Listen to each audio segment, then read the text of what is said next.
So this question challenges our thinking and asks us to consider what we have learned from the pandemic so far, and of course, how we can be better organizations in the future from this learning. In summary, are we closer to our people, customers and suppliers than we have ever been in the past? One question maybe to ask each of the panel, and then I'll give my view, is what do you think is the one thing that you've learned from the pandemic which will make your organization better? So can I ask you perhaps, Shelagh, first, if you've got your view? Have you got a view? Well, I think the one thing actually is to embrace the technology. It's been a lifesaver for organisations like ours, and people, particularly in my generation, are coming to it a little reluctantly. I think that's got to change. So invest more in finding out about the technology, make it a mental challenge to yourself, and embrace it. Great. And 1 point. That's great. And Gareth, do you have a view? Yeah, I think for us, I'd echo that sentiment. I think I'd also say it's made us think a bit more strategically about what face-to-face meetings are for. And I think there is still a place for them. There's still a place for face-to-face events, in terms of, as you mentioned before, making new contacts and being able to speak to people afterwards.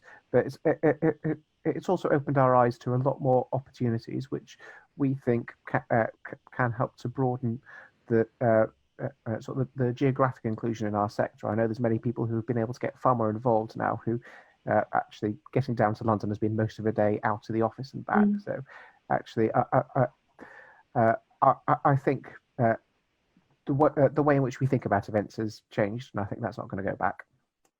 And Nick, finally, do you have a?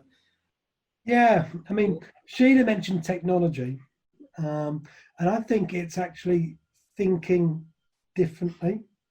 So at Stonewater, we had invested a lot in video conferencing. So up until March, we all went into the office to video conference. It never entered our mind that you could sit at home and video conference, which is, sounds really stupid now, doesn't it? I drove an hour to go on the video conference, which now, I could just walk into a room and video conference. So we had the facility there.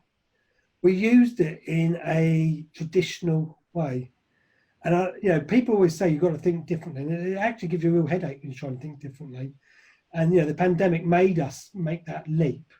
And I think if we hadn't had the pandemic, we would probably be in London today, or if we were doing it virtually and we were in very avant-garde, I'd be sat in our Reading office or something, videoing, because it wouldn't have occurred to me that I could do it from home.